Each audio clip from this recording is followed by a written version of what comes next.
Good evening, everyone. My name is Banoth Laxmi Rachana. I've secured All India rank 178 in this year's civil service exam. This is about me. I firstly would like to start with my journey. This is my fourth attempt in which I've cleared. My first attempt was in 2022, and I had given that attempt while I was in a job. Before this, let me tell about my background. I come from Hyderabad. I've studied here, and up until 12th, and then after that, I had studied electrical engineering from IIT Indore. Then I graduated in 2021. After that, I had gotten a college placement, and I worked for over a year. And during that time, I had started my preparation around while I was in the job. Then it was in 2022. That time I had given prelims just to get a feel of the exam and decide maybe whether I really want to pursue this. Then I felt that it is kind of doable, though I could not clear. I felt I could do this, and I did enjoy reading the major subjects like polity, economy, geography. Then I had taken the decision to quit my job at the end of 2022 and prepare full time. After that, 2023 was my second attempt and the first proper attempt in which I had prepared as well. In that attempt, due to the very tough CSAT of that year, I was able to clear, though my knowledge was still not at the best level. Then I had given that mains as well and cleared the mains. So with the first attempt itself, I was able to reach to the interview, and I had missed the final mark list by a very few marks. So that was a bit hard. That was the first, I guess, setback. And again, I had given 2024 attempt as well, pre. In that, I was unable to clear the mains. I think so that was due to the less amount of time I had to improve upon mains, because interview preparation in 2023 took quite a bit of time from me. And after not clearing mains, I had some time before the prelims, 2025 prelims, to improve upon my optional and other GS subjects where I was lacking. So I had done this, and then 2025 prelims I have given, and mains I had cleared, and interview I have cleared, and this is the year in which I was selected. So this is about my UPSC journey. Firstly, I'd start with the prelims, if that's okay. I'll start with the prelims aspect. So for prelims, I had some certain principles in mind to clear prelims each time, and then this had allowed me to clear each of the prelims I had given, like while preparing. So I would firstly I would focus on the static subjects: polity, economy, geography, and history. These four I would ensure they're quite strong. Current affairs too I would prepare, but then I would prepare it like there should be a priority, I would say. Firstly, the static should come, then the current affairs. And I would ensure that these four static subjects were quite strong, because irrespective of any year, irrespective of the number of current questions, if the static is strong, I believe it is easy to clear the paper. This is the first principle. Second, I would say, is the number of full length tests I would give and tests overall. So I would ensure that I would give one round of sectional tests before giving before giving before giving full length fully. Like by February, March, or February itself, I would try to give sectionals of polity, economy, history, geography, and in March I would try to give the sectionals of science and tech, environment as well. And I would ensure that I would give around 10 to 15 full lengths. So this is what I had followed for prelims broadly. And now I would like to get into the specifics. I'd come to the book list firstly. So for polity, I had followed Lakshmikant itself, and for practicing polity questions, I would refer to the forum toolkit, which has over 1,000 MCQs, and I believe this allowed me to conquer the tricky polity questions. In polity, there's a tricky language used by UPSC and in general in the MCQs, and it helped me get that clarity, especially in the topics like parliament, where things are quite tricky and there are several ways in which the our question can go wrong. So the forum toolkit had helped me in that way. Apart from Lakshmikant, I had not done much. Mostly the sectionals of any coaching I would do. Initially, I had done, I guess, so forum only sectionals. Last year, the year in which I had cleared 2025, and I had gotten 101.3 in prelims that last year. The last year I had done the forum toolkit with a lot of MCQs, I think. So I did nearly 1,000 or 800 MCQs for polity alone. So this had helped.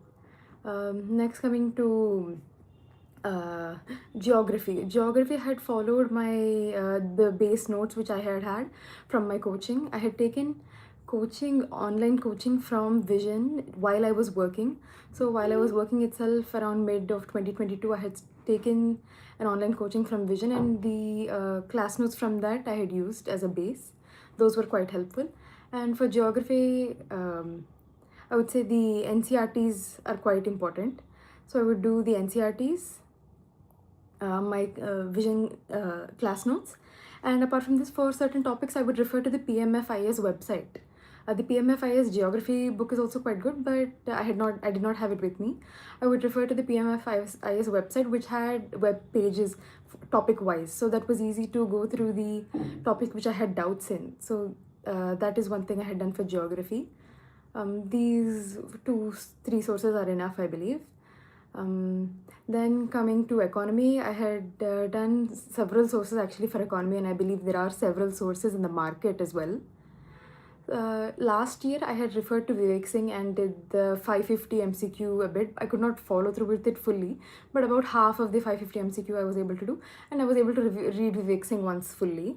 That had helped in creating the clarity in economy concepts, which is now a trend in the prelims question paper. Up until last year, they're going more towards the conceptual understanding rather than fully current, I believe, in economy. So that is one thing which I had done. But in the earlier attempts, I had a bit scattered sources. I used to read the Vision material for economy, but that was spread across 4 books, and it was tough to revise. So last year I had tried Vivek Singh, and that is quite a good book. And I suggest for economy, since there are many sources available in the market, I suggest stick to any one and make sure you have the concepts clear, and you can find out whether the concepts are clear through doing the MCQ and the previous year questions. So this I would suggest for economy. Apart from this, in economy, apart from any one standard book, I would suggest to go through the budget and the economic survey a bit in depth, because the phenomena which are happening in the real world, the concepts from them are being asked in prelims. And sometimes direct questions from the schemes of budget and survey do come. So it gives you an idea of what the government's focus is economically, and gives you some certain data points and the economic trends going on in the country. So for current, I would say budget survey and any one standard book, along with extensive practice. A bit more practice is needed in economy, I believe. And then coming to history, for history in particular, it was not my strongest suit, but me in particular, I had done art and culture, medieval and ancient a bit better than modern. A lot of people study modern first, but for me, among the 4 subparts, modern was a bit on the weaker side for me. So for modern history, I had never really read Spectrum. I had read my Vision class notes itself, and that did help. But from Spectrum, I would read the appendix and a few chapters, the summary. So this is what I would do. And for modern history, I had made a type of short note of the regulation acts and the important timelines required in modern history. And also for certain themes, like for education, for socio-cultural reform, for these type of things, I had a short note. So this had helped for me in modern, though I had never read Spectrum fully. For ancient, medieval, I had referred to the Tamil Nadu 12th class book in 2024, and I continued to revise that in 2025 as well. And last year itself, for the first time, I had read the new NCRTs as well. I felt that in the recent years, they are asking questions from the new NCRTs for history. So I would suggest that to follow Tamil Nadu book as well as new NCRT's works, or new NCRT's alone also works. And for ancient and medieval, I had done the previous year questions of up to 30 years, because I had observed this trend that the options of the previous year questions, even from the 1990s, they have come back as questions during the 2000s and 2010s. So I felt for history in particular, doing 30 years of MCQ helped. So in this way, I was able to do the previous year questions and identify the themes, go through the options, see which options are, see which areas are more interesting or interesting in the light of the exam for the examiner. So this I was able to do. And art and culture, I would read the current affairs mostly of PT 365, and usually in the Tamil Nadu book, art and culture is also covered. So in that sense, it was covered within the NCRTs and Tamil Nadu book itself. So these are the four major static subjects. I would spend maybe 60 to 70% of the time on these alone. Next importance I would give to is environment. For environment, I had read PMFI's book. The book, though it is bulky, it is quite extensive, and I believe the visual memory is quite good with that book, be it the carbon cycle, sulfur cycle, and the base core environmental principles like ecology. Those are quite well given in the book, and also the chapters on pollution. Those are quite in detail, and it has information on all the pollutants, and the description of BOD and other, like, these basic concepts is quite clear. So I believe PMFIS is good. And for science and tech, earlier I did not read it as such. I would read only the current affairs for science and tech alone. But last year I had started this book, Agrahari. The Agrahari book I had gone through. That are not all the chapters, but major chapters, and I would look at the basic principle involved in any scientific phenomena, be it solar eclipse or the biotechnology and other things. I would see what is the basic principles and try to understand that. Because in science and tech PYQ as well, there are certain themes or certain basic things also which they ask. So I felt that having a basic understanding of the phenomena is also important, and it helps in eliminating the options for science and tech, because earlier there used to be several like lengthier type of questions for science and tech. So I felt this reading Agrahari had helped me in this way.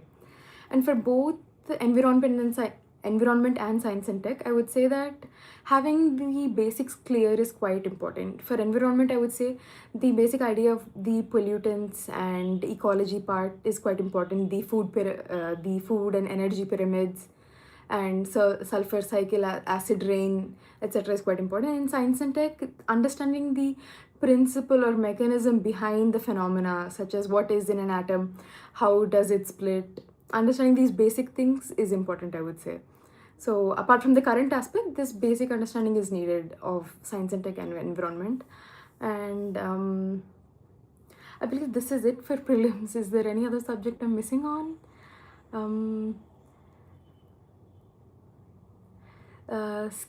Schemes is one thing.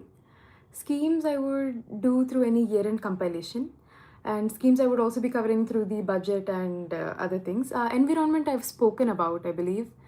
What else do we have? Sports, I guess. I guess sports has become sometimes being asked. For that, I would not do anything in particular, but I believe there may be some compilations now. And yeah, apart from all these subjects like polity, economy, geography, history, environment, science and tech, and schemes, I would do the year-end compilations of current affairs. I would refer to the main PT 365 for most of the subjects, and that I felt was enough. So this is what I would do overall for prelims. And I guess so the book list is more or less similar for everyone. Okay, CSAT, I'll come to CSAT. Yes, I'll come to CSAT. So yeah, as I had mentioned earlier, the broad principles I had followed for pre is 1 round of sectionals for all the subjects. For maybe the static subjects, I would give 2 papers or even 3-4 papers for polity, economy, geography and history. Then I would try to give 10 to 15 full length tests. And one thing is, for full length tests, I would ensure I write them from different coachings, because sometimes when we write full length tests from one coaching alone, I will read the doubts. Let me just finish with prelims. Okay, and I'll come to CSAT as well. Okay, uh, so yeah, I would ensure that I write different coaching ka FLT, because sometimes we get used to only one coaching alone, and this, I believe, like I would say, it kind of hinders us to read new type of questions. So I would try to have full length tests from different institutes, because sometimes one paper is lengthy, one paper has a different type of wording, etc. So full length test I would try to give from at least 3-4 institutes. Sectional, any one is also fine. I would try to practice more MCQ, as I had said. I had followed Forum Toolkit for Polity, Geography, and then had done other MCQ workbooks like Vivek Singh's. And history, yeah.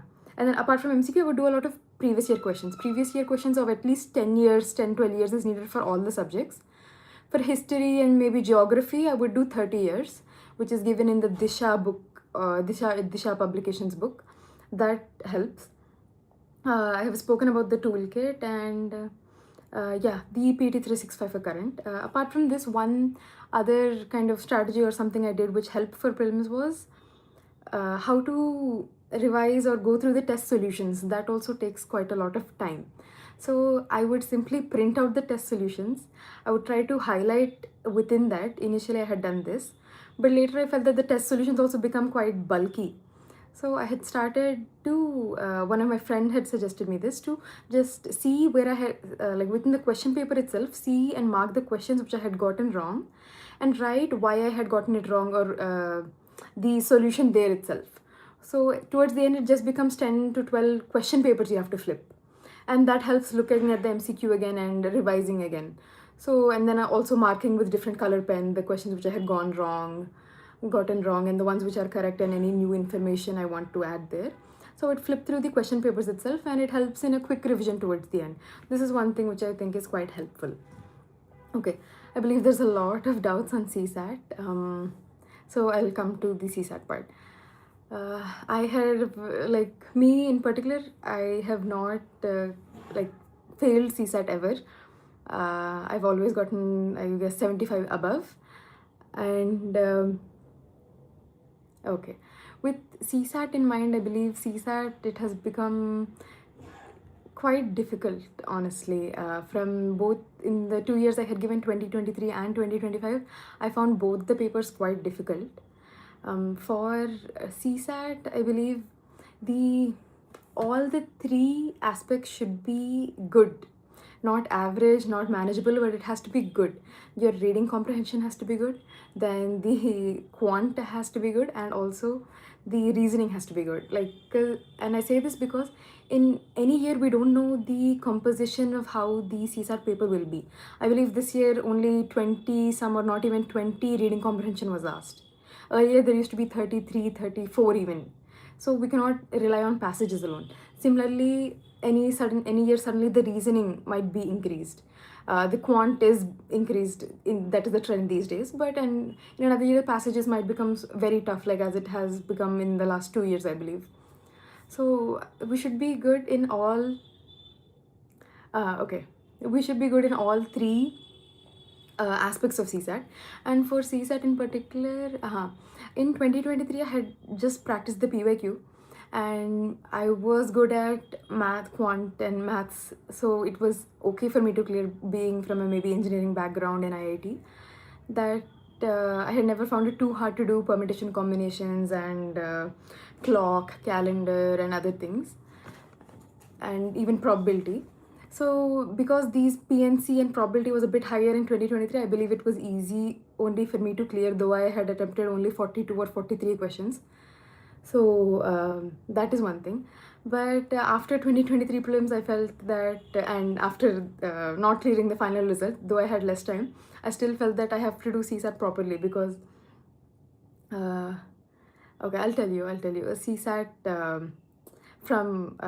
sorry, seeing the comments I got a bit distracted. CSAT from an arts background is also possible. That's what I was coming to. seeing the 2023 paper before 2024, I wanted to do CSAT properly.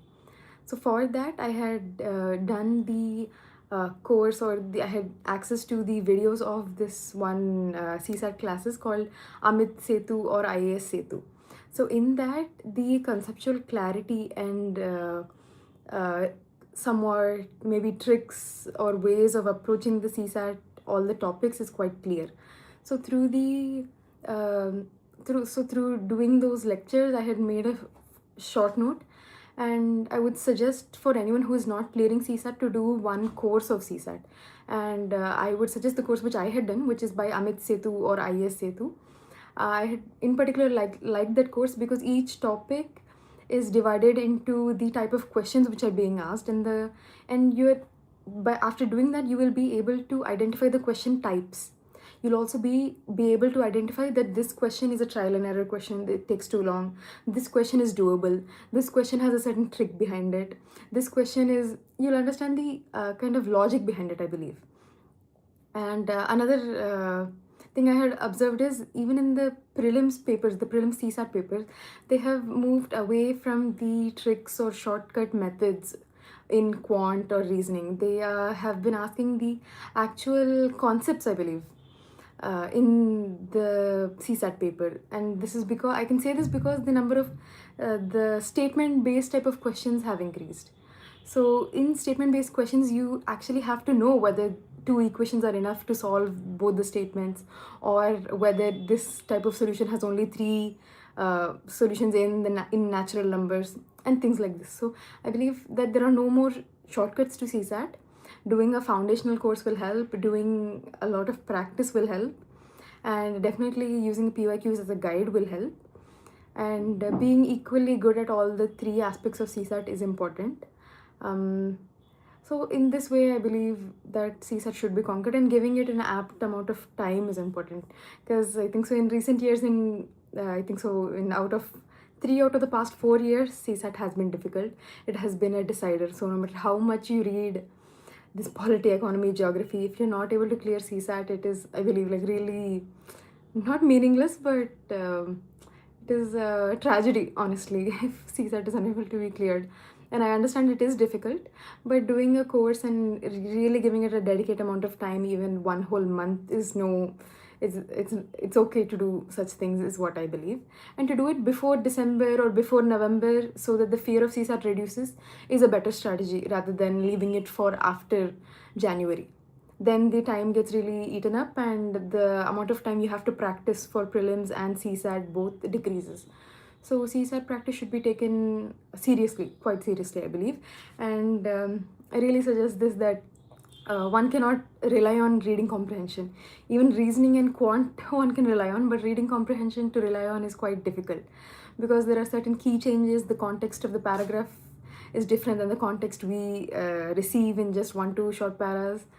And it is just not reliable RC overall. Than RC, the accuracy in quant and reasoning is a bit higher. So I would suggest for students to really focus on reasoning and quant. And RC skills also should be developed, but I believe giving more importance to quant and reasoning is good. Okay. And this is what I can say for CSAT. Is it? I think so. I'll move on to mains, if that's okay. Okay. Okay. Okay. So my total score is 985, and out of which my main score is 781. In this, my GS is some 396. My essay is 123.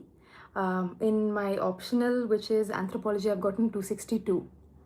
So this is, and I have written 3 mains like back to back in 2023, 2024, and 2025.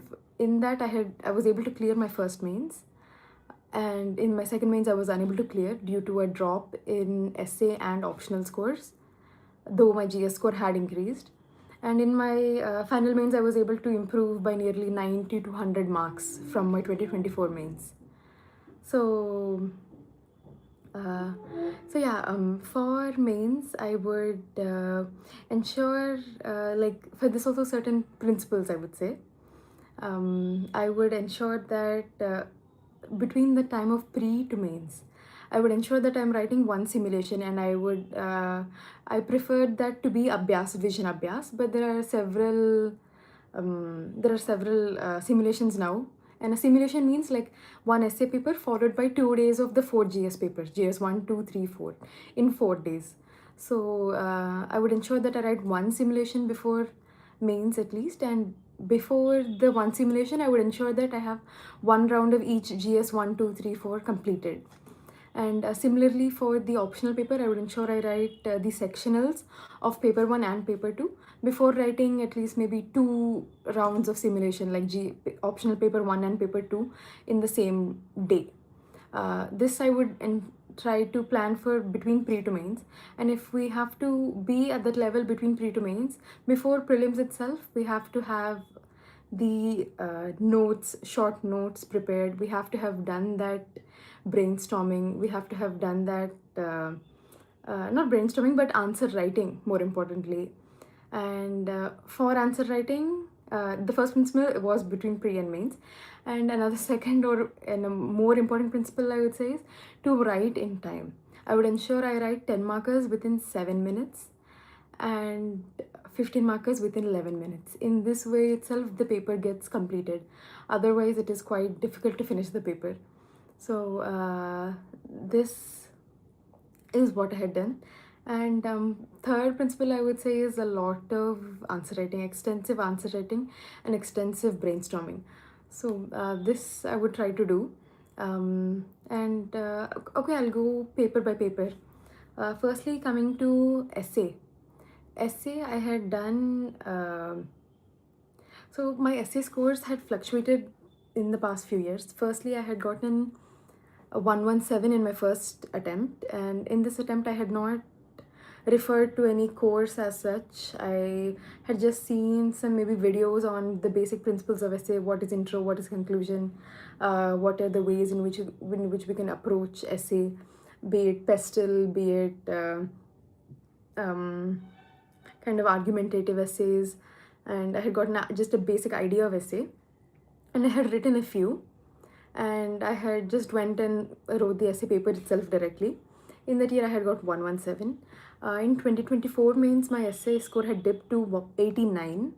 That year I had written a few, I guess so, several essays, and I need not have written that many. Due to that, I believe my essay might have become a bit more mechanical, and I realized that I had to unlearn some of the things I had learned during that mains. So after going from 117 to 89, I felt that where did I go wrong? That was the biggest question in my head. And to understand where I had gone wrong, I had taken some of my brainstormed essays, or the brainstorming part of my essays, to a mentor. One mentor in Hyderabad itself was able to help me for essay. So initially last year I had just written 3 essays overall. 3 to 4, and maybe singular essay 1, so 3.5 to 4.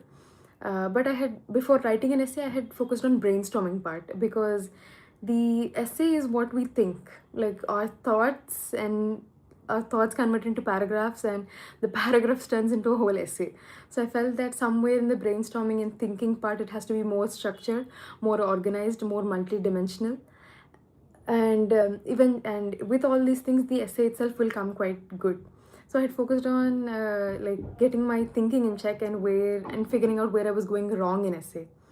So for initially I had brainstormed, I would say 7 to 8 essays. Then I had realized, or the feedback I had gotten was, I was starting to think in a fixed template alone. So for this, I tried to unlearn the things, or unlearn the strategies such as pestle, such as these like routine examples, be it Thomas Edison, be it all these like very common anecdotes. So I felt like I should move away from what everyone else is doing, or what I had learned previously, and then try to think more organically and think more naturally. And the advice I was given was, since I was thinking organically and naturally, my first essay score was high. And somehow I had fallen into the trap of listening to maybe others' advices and other things. And then my essay score had decreased. So I had focused on writing like a free flow of thought, but making it structured as well, and trying to collect a bit more unique examples than what other people are writing.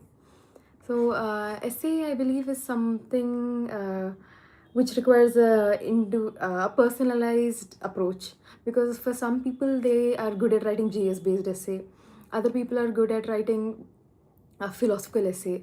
In my case, I was a bit better at writing philosophical essay than GS based. Some people are good at writing example based or anecdotal essays, so that should be taken into account of. Second thing is this guides the second thing, which is choosing of essay. So those who you should understand your strengths and weaknesses, and accordingly ensure you choose the correct essay in the exam hall. This is also quite important.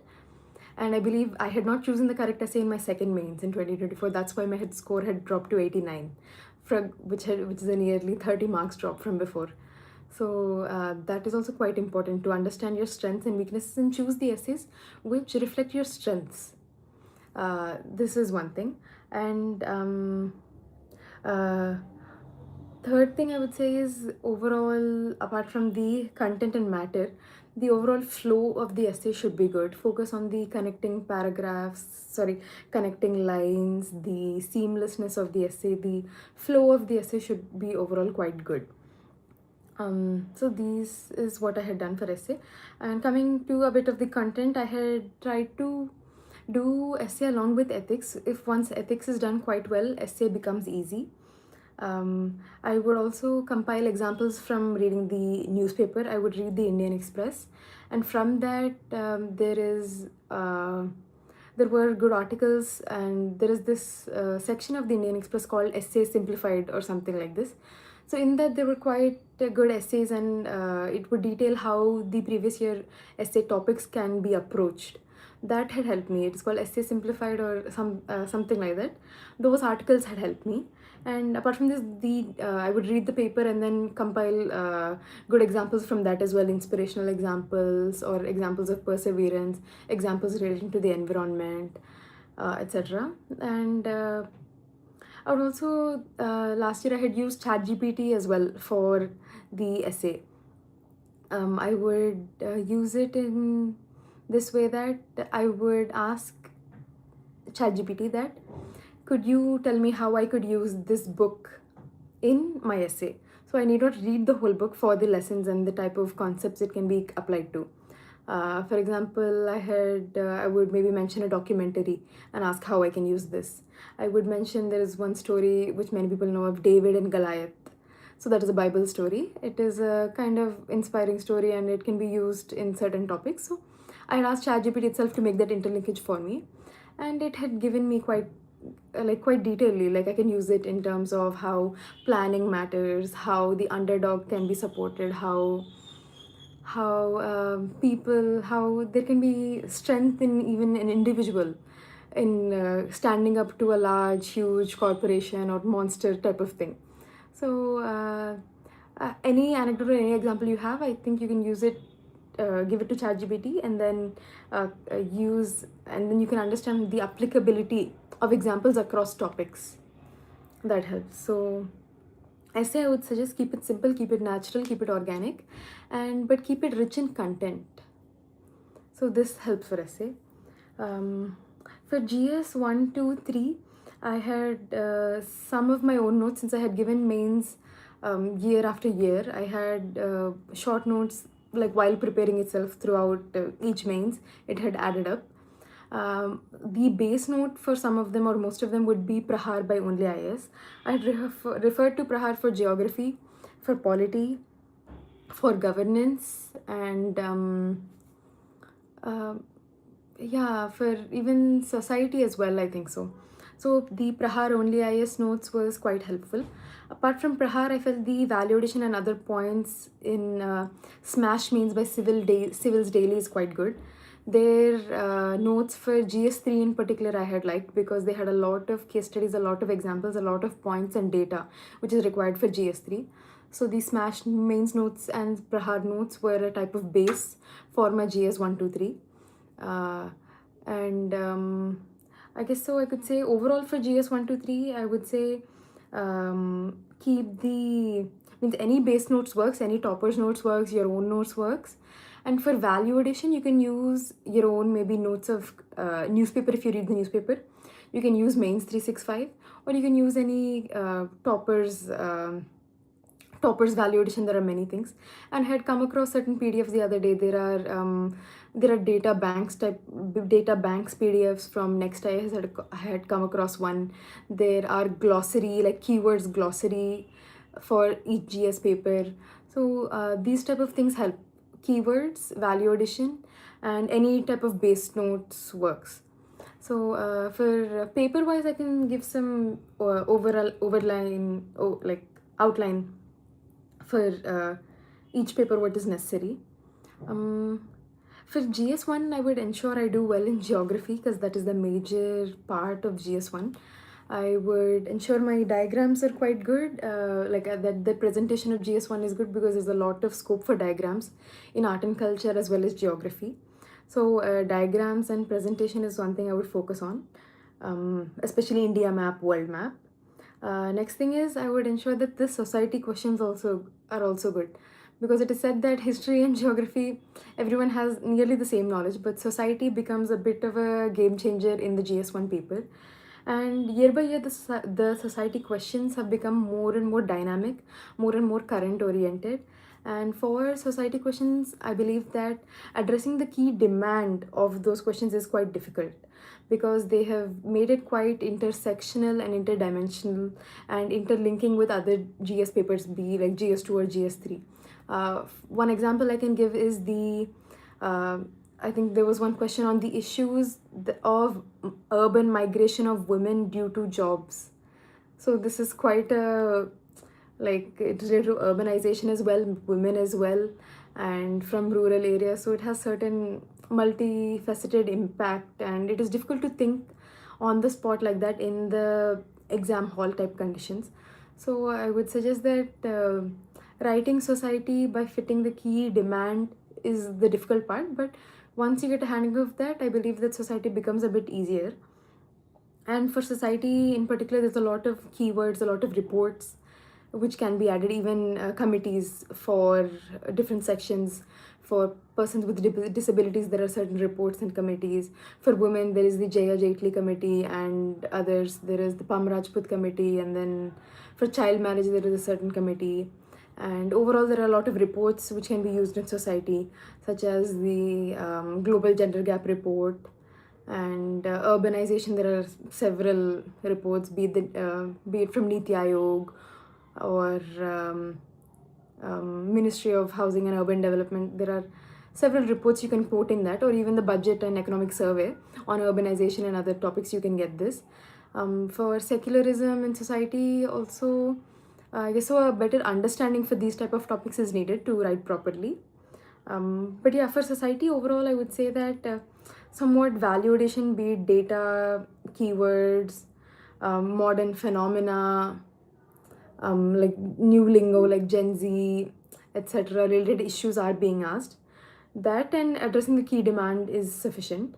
For geography, a good understanding, same base notes like Prahar, NCRTs, and having a clear understanding of the phenomena like volcano, tsunami, earthquake. This is needed, along with climate change, monsoon. This is enough, along with a maybe good presentation does matter, I believe. For geography, this works along with keywords. And for history, art and culture, I would read Nitin Singhania. In that, the major parts of temple architecture are covered. So that suffices. For the other parts as well, such as paintings, literature. Nitin Singhania is quite exhaustive. So reading the important chapters for Nitin Singhania is enough. And this is overall for GS1 with a more focus on geography and society. It suffices, I believe. And though I was unable to, I had thought that since the history questions are a bit more in detail, For GS1, this book can be referred to Poonam Dalal, I believe. Poonam something. Other books also can be referred to for history, but I did not have that much time to refer. So this is it for GS1. For GS2, which is quite scoring, I believe polity has to be the strongest. Polity I had done from Prahar and Smash Mains, both of them. And I had referred to Smash Mains mostly for value addition. And for polity, I believe value addition should be done in the form of mentioning a lot of case studies. So, case laws, I mean. Case studies as well as case laws. The Supreme Court judgments, High Court judgments, the best practices of the world, and other things should be listed down in detail in the paper as well as your own notes so that it reflects in the paper. This can be done through this can be done through the existing materials such as like Smash Mains and other the committees PDFs, and there are case laws PDFs which come. So such thing you can refer to for polity. And apart from this, governance as well, any basic notes works. And in governance as well, the examples, the case studies matter. Like in NGOs and pressure groups, you must have a lot of examples on hand, like the environmental NGOs, the political or democratic rights NGOs. These are all examples you should have on your fingertips to be able to write those questions quickly. And apart from this, IR is also a great scorer in GS2. And for IR, I believe any one year-end compilation suffices. And apart from this, I think IR, you can use diagrams as well as keywords and any quotations of the Prime Minister or Foreign Affairs Minister works. So for IR, you could do value addition through these things, diagrams, quotes, and keywords, like such as strategic diplomacy, and Vishwaguru, Vishwabandhu, and India's motto of Vasudhaiva Kutumbakam. These type of words, phrases, Panchsheel, all these type of keywords, if they're compiled, it is easy to write the IR questions, along with definitely following the current affairs. For this is it for GS2, I believe. But polity should be quite very strong for GS2, and especially with the last year's paper having more of a current trend with the JNK State Legislative Assembly being asked, with the pardoning powers of the US President being asked, which is also from current affairs.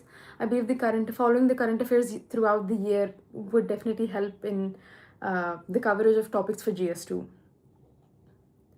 And for that edge, definitely a lot of case law should be mentioned. Apart from just the Keshavananda Bharati case, Minerva Mills case, you can also quote these Supreme Court judgments which are going on presently, like in like this year itself. I think one example I can give is the expansion of fundamental rights was one previous year question. And today itself there was a judgment on how the right to walk on a footpath is a fundamental right. So such things you should be able to see and then quote on yourself. You should add it to your notes and be able to quote it in the exam. This is one thing. For GS3, it is not such a high scoring paper, but then one should be able to get 85 plus and even 90 plus if it is possible for them. For GS3, I would say that rather than whole of the paper given equal importance, I believe certain parts should be given more importance. Internal security and agriculture and certain topics of economy, such as equality, poverty, etc., development, these aspects of economy are more scoring and they are expected, they are the themes. So agriculture and internal security are more scoring, so a bit more focus can go towards there. Economy, the poverty, development, urbanization, etc., can be given a bit more focus theme wise. And for environment and science and technology, mostly through the prelims knowledge itself, and through reading of maybe Agrahari and one environment book like Shankarayas or PMF, the basics get cleared. And through any 1 year in compilation like the mains 365, the mains current affairs topics can be covered.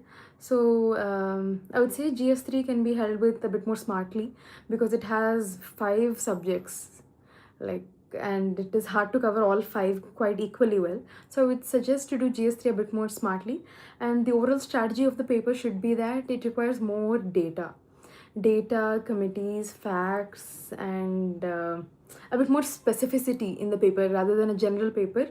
It has to be a bit more specific than the other papers. Right. And GS3 requires more number of points as well. I would, me in particular, for any 10 marker in GS3, I would write 12 points. For 15 markers, I would write 18 plus points. In the actual paper, I had done like this. So this is it for GS3. For GS4, my scores have not progressively increased. It had increased from 105 to 117. In my like last attempt 2024, I had 117, and this attempt I had 112. So I believe it was due to scaling, but yeah, there's a huge scope to score in GS4 as well. So I had given GS4 quite a bit of time, and I had made short notes for that. For GS4, I had referred to Piyush sir's ethics classes. Those, I feel, though they're a bit kind of initial lectures are a bit hard to understand fully for maybe beginners, it is quite useful, I would say. The way sir tunes the students to think a bit more multidimensionally and apply the ethics concepts for 10 markers for the part A and part B is quite good. So I believe Piyush ethics is quite good to do, and the mini tests of sir with the test discussion is quite helpful, because apart from just teaching the classes, sir also teaches how to apply them in the actual paper. So that is quite helpful for ethics. For ethics, I would write part A, then part B. This is a personal choice. Some people score well writing case studies first, then part A. But for me, I felt that part A first works because it allows for all the ethics concepts to be revised, and then all of those keywords and terms and ethical like philosophies like teleology, deontology, it's easier to apply those during the case studies. So this I feel is good for ethics, and ethics requires more practice. So I believe a quick or initial quick understanding and reading on basic classes of any ethics is good, any ethics course is good. Then more time should be spent on writing tests, looking at the previous year questions, and being able to develop that speed, because it is quite difficult to finish the ethics paper in time given the case studies, and each year the case studies are becoming a bit more difficult than the previous year, I believe. So ethics requires a bit more practice than the other 3 papers, I would say. This is it for GS 1, 2, 3, 4. And some other overarching principles of mains, I would say, like firstly, write one simulation, 1 or 2. Before that, I would ensure I finish at least 1, 2, 3, 4, like 4 papers, a full length test of all 4 papers before I write the simulation. And I would ensure I write maybe each paper 3 full length tests before mains. Last year I was able to write like this, and last year between prelims and mains I had also done extensive brainstorming. By brainstorming, I don't mean it in the sense of the essay, I mean it like I would take any question and see how many points I would be able to generate within 30 seconds. So I would just scribble those down, and I feel this helps in saving time and energy, because I don't have to write a whole page or whole full length 3-hour test, and I'll be able to do it within maybe half an hour to 45 minutes. I can finish maybe 20 questions by just scribbling and brainstorming, and this helps as it allows for it helps in practicing the point generation. So point generation definitely matters in GS, in all the GS papers. So I would do brainstorming for this purpose to generate more number of points. I believe the number of points does matter in mains. It definitely there has to be a benchmark, like for a 10 marker you're writing at least 10 points, for a 15 marker you're writing at least some 15 to 16 points. This should be there, and writing points wise is better than writing paragraphs. um, and um, Having a more number of like committees, examples, global best practices, including SDG goals, including any other type of examples, some keywords, some recent news. This type of thing should be done. So this is broadly what I think for GS. Like between prelims and mains, there has to be good number of full length tests given, and for those full length tests to be given, you should be able to think quite quickly. The point generation should be quite fast. For one to be able to write one 2 pages, like 10 marker 2 pages within 7 minutes and 3 pages within 11 minutes, should be able to write quick. And to be able to write quick, you have to be able to think quick. So this is broadly what works for GS. And the one quite obvious part is the paper has to be completed in mains. Without completion of the paper, it is very, I think so, difficult to clear the exam. So paper completion is very, very, very important, I would say. And for paper to be completed, you have to again write fast. For that, you have to think fast. For that, you require a lot of practice. So mains, I believe, is really about that practice. Knowledge eventually does add up because there's so much content available, and it is better to write and then learn through writing rather than fully reading and thinking I'll give full length after reading. After I revise perfectly, I'll give full length tests. I'll write after I read fully. That is not a good strategy. So this is what I would say for GS. And another thing for GS is more number of points. And I would not leave a lot of gaps in the paper. I would try to fill the pages till the end. So some people do write maybe the 1/3/4 page, 2.5 pages for 15 markers, but I would ensure I would really try to fill the paper overall, because I believe that contributes to the overall presentation of the paper, and it looks good. It does not look like I had skipped anything, and it increases the probability of marks given, and that increases the probability of selection. So this is what I would say, like good completion of the paper, good number of points, and a good presentation. All these three matter. And by presentation, I mean numbering the points, giving proper subheadings, and using diagrams wherever possible. So and even visual kind of point making can be done through hub and spoke, through using arrows here and there, using some kind of symbol, for example. These things can be done. Apart from this, one important thing I would like to say about presentation is my diagrams I would make sure to label properly. So I would make sure to label the diagrams properly. I would make sure my diagrams are quite neat, be it the India map or the world map. And I would ensure I keep them in a box. I would box the diagram. I would label it as fig 1.A, rivers of the Gangetic region, something like this. And then if I would include another diagram, I would write fig 1.B, river flow direction, something like this. This quite helps it. It is a simple thing, but it contributes to the overall look of the paper. And apart from all these things, I would underline and use boxes. So overall the papers become neat. And I do believe that presentation matters in GS because there are hundreds of copies, thousands of copies being checked. So your copy should be easy to evaluate. You should be able to highlight the good points you've written. They should not be clouded by the other words. And it represents your knowledge overall. It showcases your points better.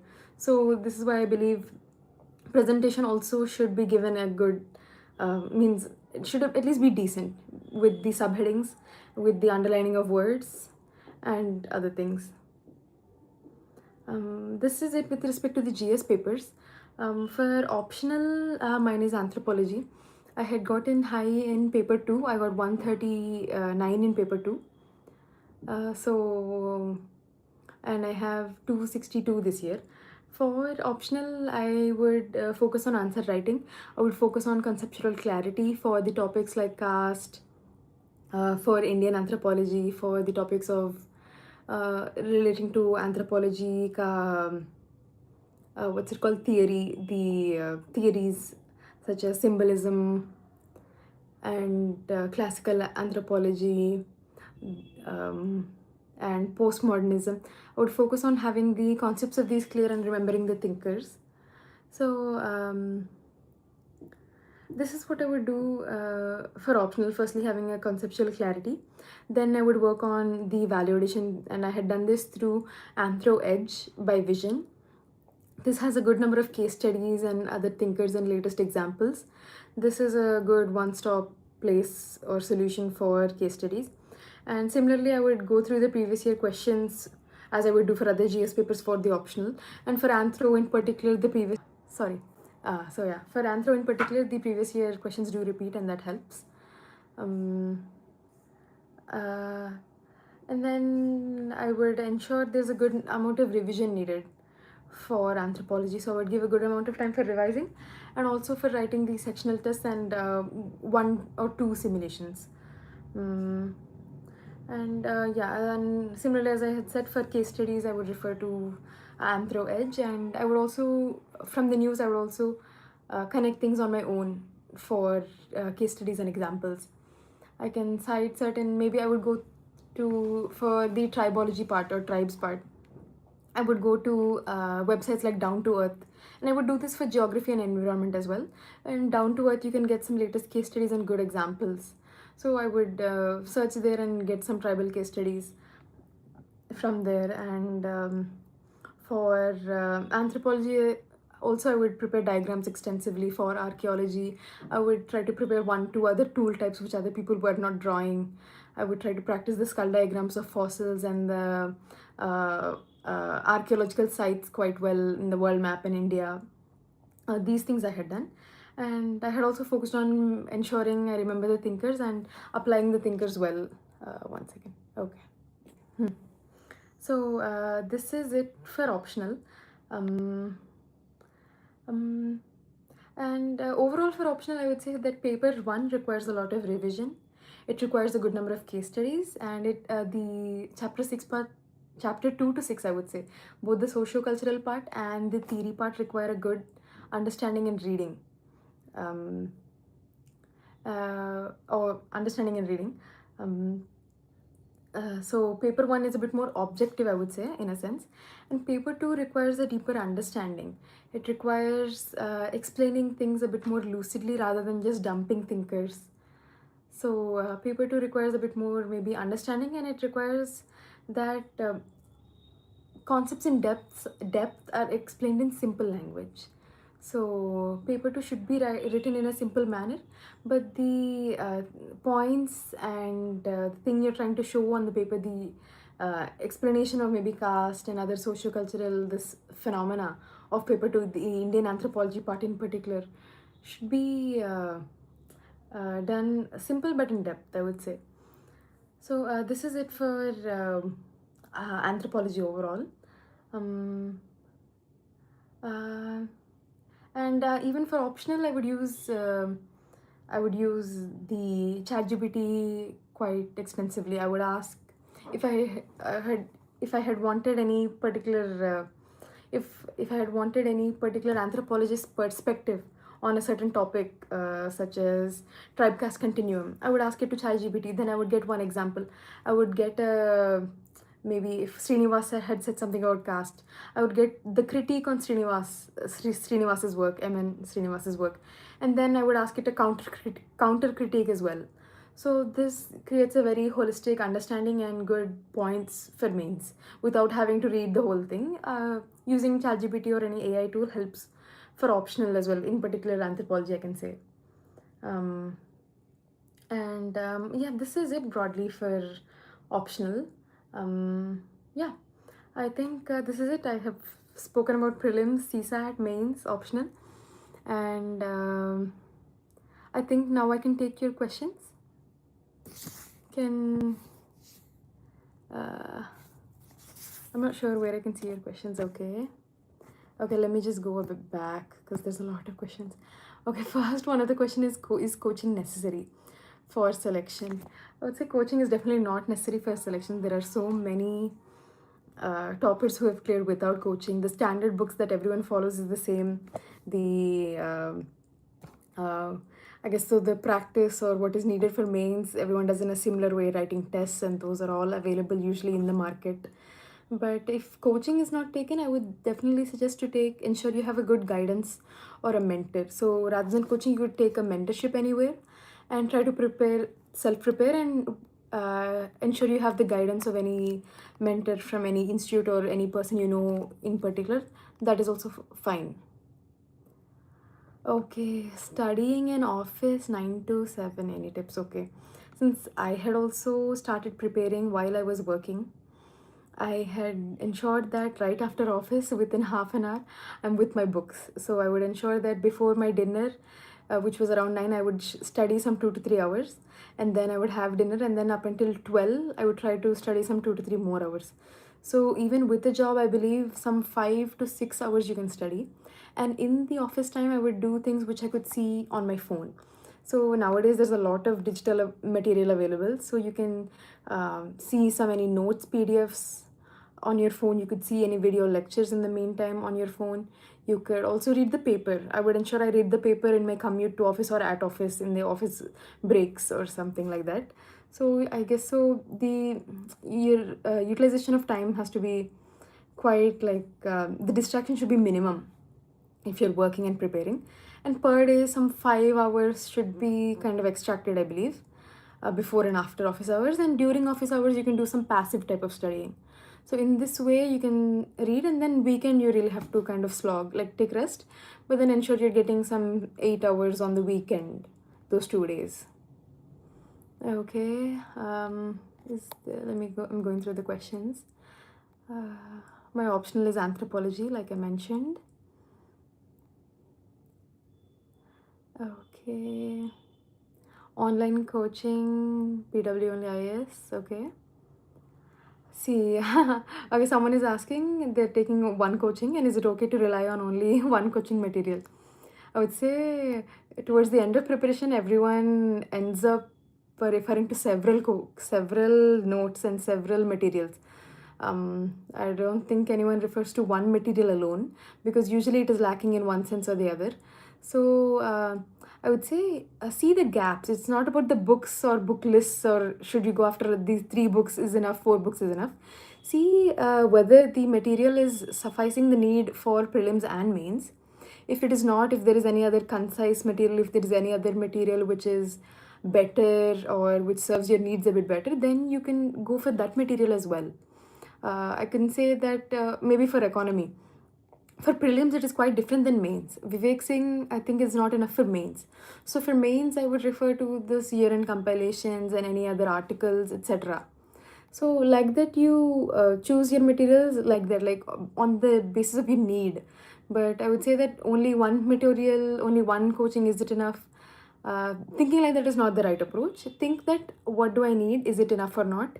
What are other people referring to? Is there any material better than this? Ask these questions and then choose the material. Okay, someone is asking how to choose optional subjects. So, about optional subject, I believe the primary driving force should be the interest. If you're not interested in your optional, it is very difficult to read it, because optional paper, the subject and the syllabus asked is at a postgraduate level nearly. So the interest has to be the driving factor, because it is 2 papers, it is some 600 marks worth of paper, and it is difficult if you're not interested to read it for that long. So I would say that should be one factor. Second factor, I think, should be the marking. See, marking trends have varied like across the years. This year in 2025, the technical optionals have done quite well, but 2 3 years ago they have not done quite well. But that does not mean one should shift from maths to anthropology suddenly. So though, like whichever option you choose, I believe choose it with some thought and stick to it, because the marking trends do change, but it does not hurt to see which optionals are performing well. But mostly driving factor should be interest. Okay, next question is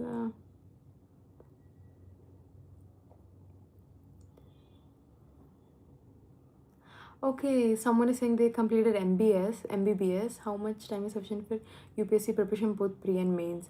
I believe 1 whole year, even 10 months, is sufficient for both pre and mains, but you have to plan it a bit smartly, and it is good if you have guidance along with it rather than preparing in with some vagueness. If you have a guided approach, then I would say 10 to 12 months is good. Sorry, which points? Sorry, someone courageous someone. Uh, which type of points are you saying? Current affair magazines, books, newspapers? I would refer to all, actually, all the three: current affairs, magazines, books, and newspapers. If you could write a bit in detail, I can answer. Okay, I think I referred to the work. Elimination option did not work in prelims 2026, my opinion.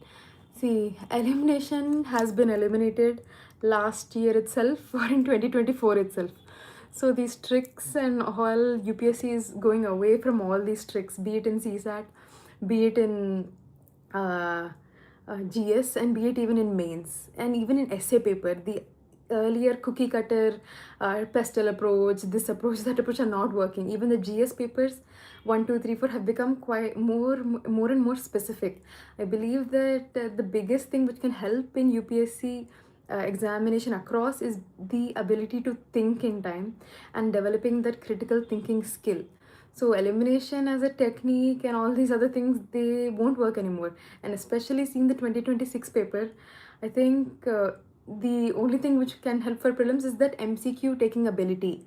And this is why I suggest like everyone that you should give a lot number of tests. As I had said, sectionals one round, full lengths at least 10 to 15 is a good number. So give more number of tests and do the previous year questions 10 years, 20 years, 30 years. Only that will help. Tricks and all that, I don't think so. That I think that era of UPSC is gone, and this year's paper has cemented that. So don't rely on such things. I believe your knowledge and your test taking ability, these are the only two things which can help you.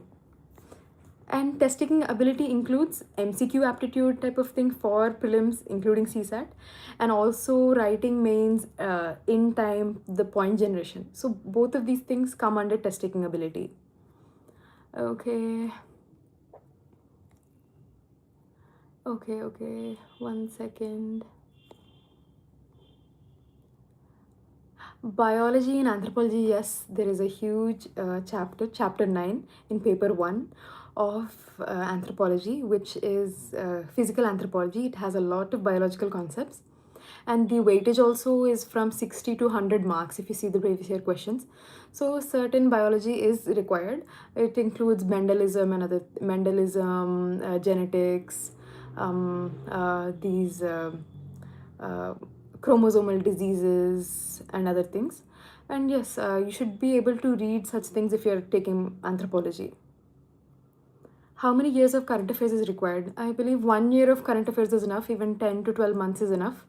And for that, anyway, if you have missed it, you get year-end compilations and all that. So that is not an issue, or monthly compilations you can read. So 1 year of current affairs is fine. CSAT failure in my case, okay. See, yeah, RC part things were not like that till 2021, I know. So up until I think 2023, every year RC there were 30 plus questions. In 2024, there was only 28 questions of RC. In 2025, there were questions, but they were quite tricky for RC.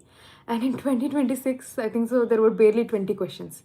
So if you fail CSAT due to this like reading comprehension, like dependence, then I think it should be a wake-up call to actually sit and do quant and reasoning properly, so that next year CSAT is not a reason for your failure.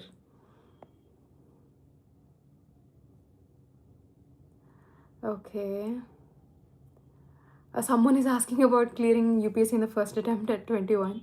Yes, it is possible, but you have to have a good guidance, and I believe that it is also important to have a plan B. Do not give up your graduation, like reading properly in your graduation just to clear UPSC. Have a good plan B, have a good graduation degree, and focus on scoring well in your graduation as well. Clearing at 2021 is clearing at 21 years is okay, 22 years is okay, even 30 years is okay. But there should be a good plan B and a good graduation. Like you should study in your graduation properly. Okay, which coaching should you do for basics? I think so. Any standard coaching is fine. In Delhi, there are several.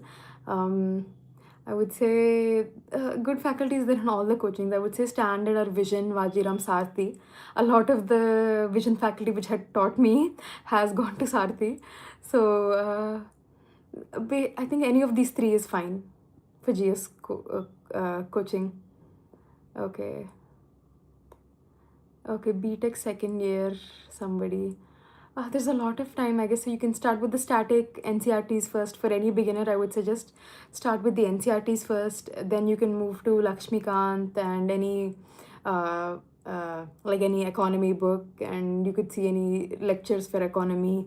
You could read history. The NCRTs is enough. Slowly start MCQs, and then see the previous year questions and start writing answer writing. For any beginners who are still in graduation, I would suggest start with the NCRTs. I have mentioned Shravan Thakur that I have taken coaching. I took Vision IS coaching online in 2022 middle while I was working. I had taken that. Okay. Okay, philosophy as an option. Philosophy has performed quite good this year. There are a lot of people who have scored 260 plus and 275 plus. Before taking any optional, I would suggest go through the syllabus. Try to understand the syllabus. Are you like able to understand it? Is it looking difficult?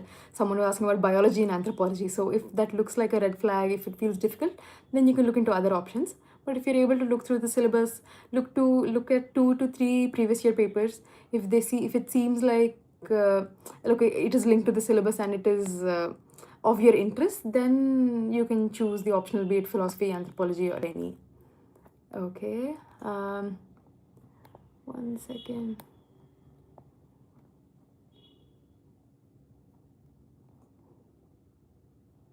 GS3 specifically economics, I believe you should read good articles on the themes. Look at the previous year questions. Look at the themes. Like poverty, development, urbanization, and all these like inequality. Look at these themes in particular, gather good information on it through articles itself. Have good data prepared, do the budget and economic survey thoroughly. Then I believe economics is good enough through these, and developing that understanding is important for economics. And also current affairs coverage, because they've been asking a bit more specific in GS3 these days, and since a long time GS3 is quite specific, so go a bit specifically for GS3. Okay, one second.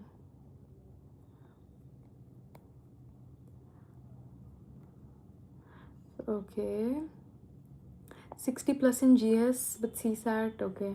CSAT, I suggest to do a course, really. Quant and reasoning, you have to do it topic by topic. You have to practice topic by topic, and then CSAT can be cleared. Like, that is how it is. Say one book, example spectrum. Okay, Nishanga, I don't know who is this Nishang. Spectrum, I have not read, but it's for any standard book, it is good to read end to end. If it's a book somewhat like ancillary or extra book, then you can refer to it for only important topics. But whatever standard books you choose, you should be reading all of it. If you've already read, say, something for modern history and you want to read Spectrum just a bit, you can refer to just the gist of it or important topics or appendix. I had done like this since I had not read Spectrum fully. Okay, essay answer writing guidance, please, for mains. Essay I had elaborated upon. So, just to say it quickly, good to write naturally, organically, compile your own examples, your own anecdotes, try to compile quotes and excerpts from books and other things as well. Try to brainstorm essays first, see how your thinking is, ensure you're getting a good intro, good conclusion, good arguments, and then write a few essays and take a personalized guidance, I believe. Because for essay, it is different for everyone. Some people have a good flow, some people don't. Some people have good language, but they lack arguments. Some people can write well, but they lack examples totally. So, essay is a very specific thing. Hindi medium students can get selected. You can refer to the list, I believe, list of any Hindi medium topper. If they have a Telegram channel, go to that. Or if they have any interview or any guidance session on this YouTube channel as well, you can see. And then you can understand for Hindi medium students how to go forward. Okay. Prelims syllabus, how to complete and basic. Okay, start with NCRTs, then go with the static basic subjects, Lakshmikant, economy, history, geography. So I guess so since now it is June, 1 month each for one subject, any beginner can do. July you do polity, August economy, September history, October you can do the geography. Like that, one month you can finish these major static ones. December you can catch up on current and other things. Like that you can approach NCRTs and the standard books along with practice and sectionals. Time management, okay. I would study around 8 to 10 hours a day. I would manage my time by planning my day beforehand. Every day night I would journal. So in my journal, along with writing what I had done and my feelings or what I had done in the day and how I feel about it, I would also plan for the next day. I would make a to-do list for the next day and I would make it timed. So I would I will read polity tomorrow for 2 hours, these topics as well. So in this way, rather than something, what to say, vague, I would make sure it is specific with the topic and also specific with respect to the time. And I would also sometimes do it like this, that morning I would keep the important or tough topics, evening I would not keep the big type of topics. I would do simpler things in the evening and night times because it was a bit hard for me to focus in the night time. So this was how I would manage my time, and I think 8 to 10 hours reading is good. Okay.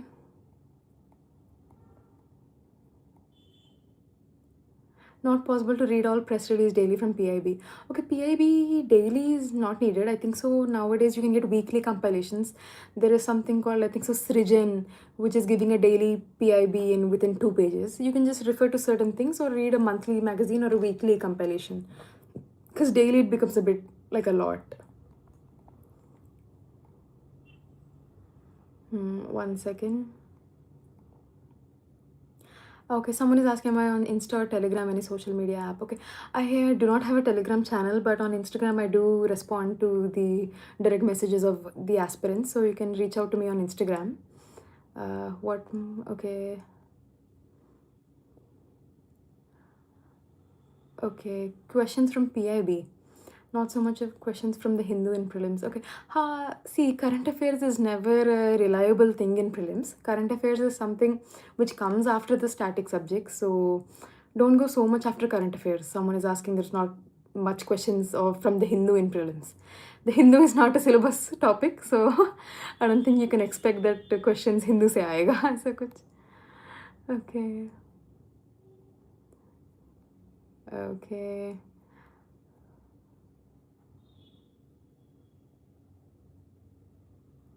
Okay,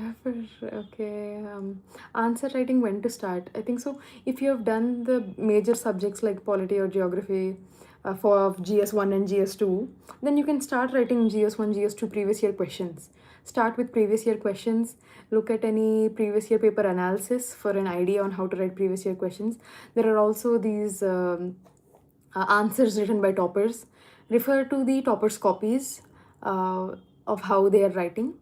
Get an idea of that. Try to revise, try to do active recall, try to brainstorm, like first try to generate points of questions on fundamental rights or constitutionality, constitutionalism, and all these things. First try to brainstorm and then you can start answer writing with the previous year questions. You can start. Art and culture strategy, I had referred to Nitin Singhania. That's it for both prelims and mains. And for prelims, I had read the Tamil Nadu book as well. In that also a lot of art and culture gets covered. And Nitin Singhania is good enough for art and culture mains as well. Okay, my mistakes. So, just since I had cleared prelims each time I gave, there was no mistakes as such in prelims. For mains, I would say the biggest mistake is not writing enough. I did not have enough practice. I had fell into the trap of मैं पढ़ के लिखूंगी, मैं अच्छे से पढ़ के लिखूंगी. after revising well I will write, these type of thing. But that thing does not work in actual mains. In mains you have to write, and through writing you can learn, through writing you can improve. Rather than thinking I'll read then write, you can write and use writing as a process of learning and reading and revising. And through writing itself, that quick point generation and other things uh, take place a bit quicker and better. So that is what I would that is the biggest mistake I would say. Not writing enough and not writing in time. So time management continued to be an issue for me in the GS paper. Paper completion was an issue for me. So that was one mistake. Okay. Resource of CSAT I had mentioned. Amit Setu or IS Setu I had done along with previous year questions. Interview insights. Okay. Uh, so basically, in interview, they do ask both on the personal details or DAF, and they also ask about current affairs. In my case, it was a mix of both. Since I had worked previously, I had worked on electric vehicles. I was asked about electric vehicles in my interview. My very first question was on that. It was about hybrid EVs, and like conventional vehicles. And I had other questions on green technology, green transition. I had question on battery technologies, which I knew, and about the company BYD and other things. And in current affairs, I was asked about the current affairs of my state, which is Telangana. I was asked about the footballer Messi coming to Telangana. That was one question by the final member. And also certain static things also they asked. They had asked me what is fiscal deficit. So even like static concepts are also asked. So this was it. It is usually a mix of current affairs and personal life.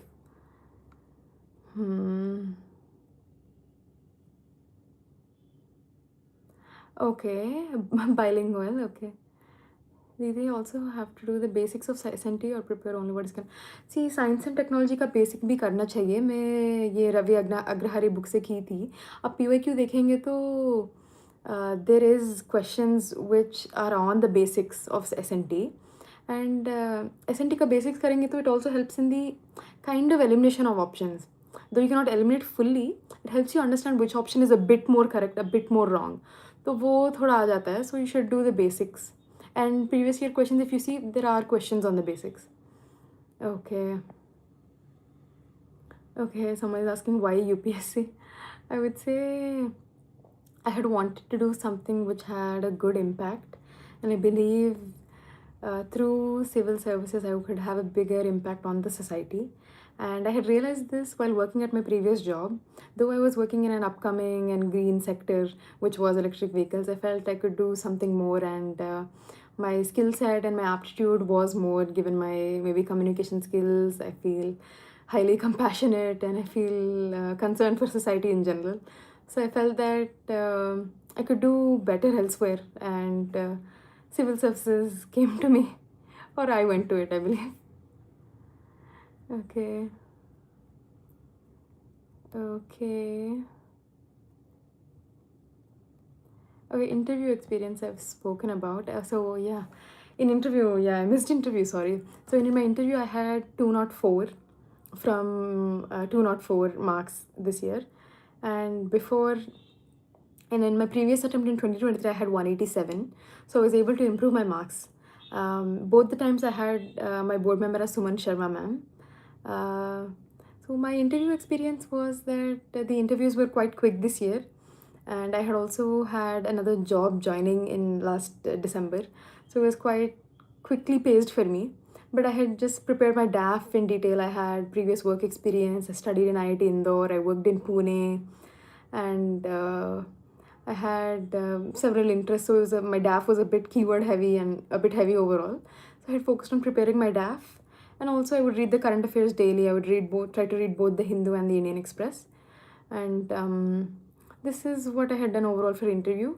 I would say that interview, rather than all these things, confidence and personality matters. That's why it's called a personality test, not an interview. In my first interview as well, I had said I don't know 4 to 5 times. And even in this interview, some 3 times I had said I don't know to an answer. So I believe they're not just testing knowledge; they're testing certain traits beyond knowledge as well in the personality test. So that was my experience. I had a forenoon session and I was the last to go. My interview lasted some 25 minutes. They had asked me from my DAF as well as current affairs, and there was cross questioning as well. And for certain questions, I did get nervous, but I was able to overcome it and calm myself down within the interview hall itself. And I didn't let my nerves get to the best of me. So maintaining that calmness and composure and confidence is needed for interview. Okay. How did I practice answer writing? I think I had mentioned previous year questions, toppers copies, brainstorming and scribbling, and then trying to write within 7 minutes. So initially, I would try to write daily 1 hour. Then I would write the full length test. Then I would do a simulation. So this is how answer writing should be. I think so. Uh, okay. Test series for answer writing, yes, I had written at forum, and then simulation I had done at Abhyas by Vision.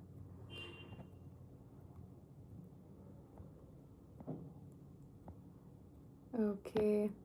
Social media for study. I think so it is good to stay away from social media, but I myself did not stay away from it fully. I would have a limited use of social media, and I believe that it helps also for news coverage. If you have that type of things in your feed, then it is helpful for preparation. But if you have like nonsense, then it is a distraction. So, but it should be limited, definitely limited, because the algorithms these days are very like addictive and distracting. So I think it's better to stay away from social media, and also because you're preparing and then your peers are achieving other things in their life, the mental health takes a toll. So it's better to be in your own zone and a bit away from social media overall. Okay. How to analyze previous year questions?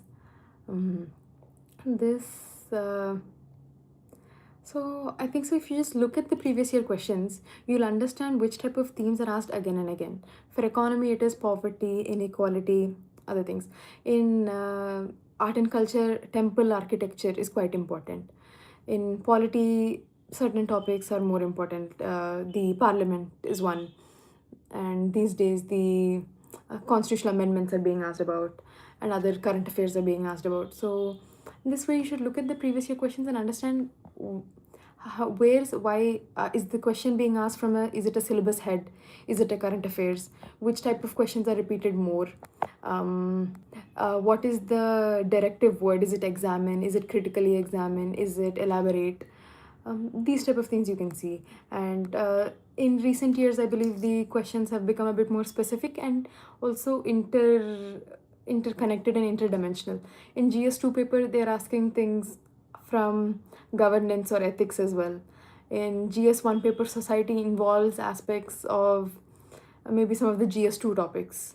So this type of interconnectivity between papers is also seen these days in the GS paper. So these type of things you should look for in the PYQ.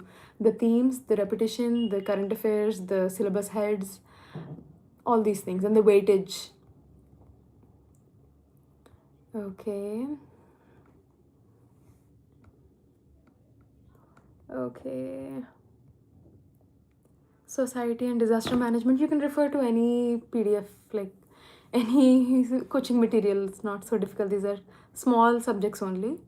So I think that is enough. And society, you can prepare good amount of examples and keywords from your own through ChatGPT or through any value addition documents.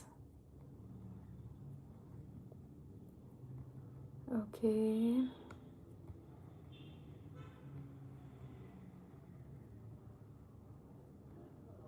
Okay. Okay. I'm unable to see any new questions. Consistency 8 and 2. Okay. You have to. 35 hours is quite less. Quite less. You have to improve your consistency. Discipline is something, I mean, It cannot be taught. For this, I can say only one quote. Like, you can take the donkey to the river, but you cannot make the donkey drink water. So you can only help yourself, honestly. Where do you start studying? I think I addressed this. Start from the NCRTs, then the static subjects, standard books. That's it. Uh, Speaking skills, conversation. See, if you have knowledge, then the confidence comes. Then you can speak. Interview should not be your concern, like initially. I think so. If you're clearing prelims and mains, automatically that conversation and speaking will come due to the confidence in yourself and your knowledge. So that should not be a concern right now, I think. Okay. Books from coaching, and books being sufficient, I had already addressed this. See it need based. If it is covering your need of solving the previous year questions of prelims and mains, then the books are enough. If they're not enough, you can refer to other books and see which are the best books in the market overall, like with what everyone else is doing. Pen, I think so. You have to see. I had used Trimax. Some people use V7, V5. I use Trimax. Short notes for GS. Firstly, revise and then write only the important points. After 2 to 3 revisions, you'll understand how to make short notes. Pen, okay. Radha Anand, what is your question? Okay. Which pen? Okay. GS4. My view about GS4 is that you should have your concepts on philosophy clear. The ethical philosophy should be clear in your head, and you should understand how to apply them. So, what is teleology? What is deontology? What does it mean? Where can you use it? And you should also collect good number of examples and anecdotes. Apart from just TN session Gandhi, you can use new examples, and I believe that creates a differentiation from other people's papers. Okay.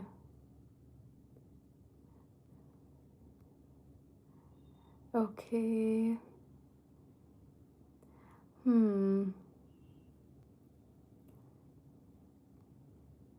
Oh gosh, for people who are in 11th, 12th, and BTech first year, I would suggest, I think so, you should focus on at least waiting till the third year of graduation. Should do well in your graduation as well.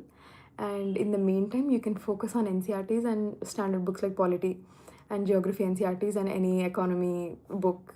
And what else is there? The standard, I think so, these through NCRTs itself, it is enough. So these things you can focus, but those who are in 11th, 12th, and first year who are asking again and again, I think so you should focus on graduation as well, because seeing the prelims paper, seeing the mains papers, like the exam is quite uncertain. So you should be having a good plan B as well.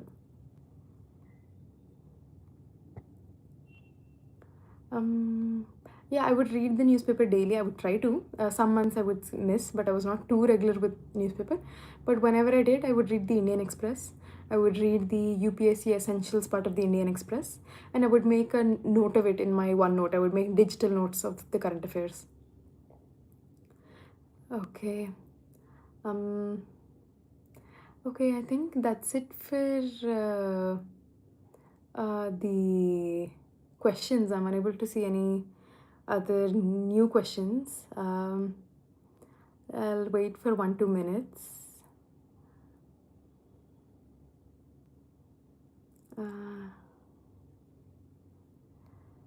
Okay, that's it, I guess so, honestly. So yeah, that's it. I think so broadly I've covered it for pre, mains, optional, and I've given a bit insight on interview as well. So if there's anything else, you can reach me at my Instagram. There I'm active and I do respond to students' questions there. I do not have a Telegram. And that's it. So I wish everyone who is preparing for UPSC all the best. And definitely I would say that consistency and hard work along with a proper strategy matters for this exam. So use your time and energy wisely, strategize, and analyze how the paper trends are going and adjust your preparation accordingly. So this is what I can say, and yeah, that's it. I hope everyone who has put in the efforts and has been working at it for a while does eventually clear the exam. And importantly, I would say that a plan B is also necessary, given given the nature of this exam, the uncertainty, and how this year's pre has been. I would say definitely keeping a plan B is important. Do attempt state PCS, do attempt CGL, do attempt RBI, and all these things as well. After 1.5 year of your basic preparation has been done. Till then, don't look here and there, but prepare for 1 year fully for UPSC. Then I believe that one should go for the other options available for a plan B. Okay, that's it. I think so. My Insta ID, it is Laxmi Rachana. I think so. It should be mentioned somewhere. There you can reach out to me. It's just my name, Laxmi Rachana. That's it. Okay. Okay. Okay. Some people are saying thank you. You're welcome. You're welcome, everyone. Okay, and I'd like to thank UPSC Time, this channel, for giving me the opportunity to reach out to all these students, and for giving me a platform to share my strategy uh, to on YouTube, on a public platform where it can reach many people. Okay, thank you all.